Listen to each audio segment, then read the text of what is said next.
Morning, I'm Ed Koch, and I'm running for mayor, and I need your help. How am I doing? That's the image of a tenacious, charismatic, hilariously blunt Ed Koch that is embedded in the very bedrock of New York City's history. The second of three children born in the Bronx to Russian immigrants, Koch was destined to become one of the most controversial and colorful mayors the city has ever known. Politics, it seemed, was in his bloodstream. He first made his mark as a reformer in the city council, then a hardline liberal in the House of Representatives, where he served for 8 years. Until 1977, when New York was on the brink of anarchy and bankruptcy. Businesses were leaving, fires were burning, crime was rampant, rioters were looting in the aftermath of the blackout that thrust the city into further chaos. Above the noise rose a voice. I was the only voice saying, you can't do this and get away with it. Call in the National Guard. These people got to be tried for their crimes. The blackout and riots became defining moments for Ed Koch, who emerged as the law and order candidate, running a contentious campaign against incumbent Abe Beame. Abe Beame is an incompetent mayor. He can't run a second-class candy store. Koch handedly defeated Beame and quickly transformed the city, making the ungovernable city appear eminently governable. Less than a year in office, Koch was faced with a massive transit strike that crippled the entire city. During his last local television interview with me in December, Koch viewed his handling of that strike as one of his finest hours. And we crushed it. They didn't expect it. But after 11 days, they surrendered. And it was because I kept the city going.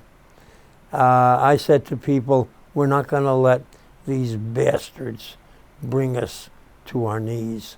And we didn't. You have to get the attention of the public. You got to get them to follow you. And you can only do that by being bigger than life. Koch is credited with saving the city from falling off the fiscal cliff.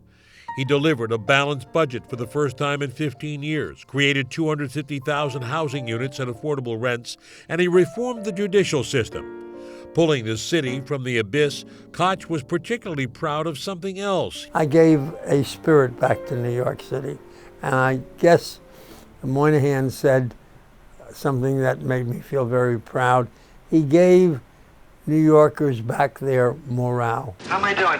A question almost as identifiable with Ed Koch as his sharp tongue. Shut up, will you, and let me talk to these people? Someone once observed that Koch was like the lovable but loopy uncle who could get away with saying almost anything. The last time I was in a crowded elevator, I peed on the governor. In 1982, Koch ran for governor but lost the Democratic primary to Mario Cuomo.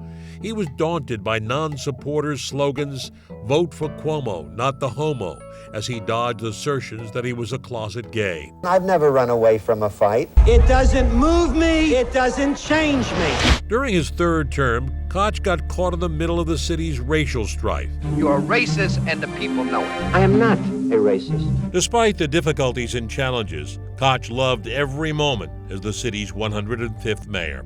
And I like my job. It is challenging. There are so many pleasurable moments, painful moments as well, but I've never had a boring day. It's all part of being mayor. The secret is to enjoy it. Keep walking over the bridge. Koch knew how to connect with average New Yorkers, as was evidenced back in 1981 by his impromptu arrival on the Brooklyn Bridge after a power outage crippled the subways and people were walking home. We're going to overcome, and thanks for putting up with it. We can't get you a ride across the bridge, okay? Hold on a minute, let me try. Watch your head. Watch your head. There you go. You're the hero of the hour. No. Just doing my job. Koch had already made history, becoming only the third mayor since Fiorello LaGuardia and Robert Wagner to achieve 3 terms. In 1989, he decided to push for a fourth, running against David Dinkins. We're dying. The city is dying. Koch was defeated. His popularity eroded during a third term that was tarnished by corruption among members of his administration and the AIDS epidemic that gripped the city. Out of office, Koch remained a strong political voice.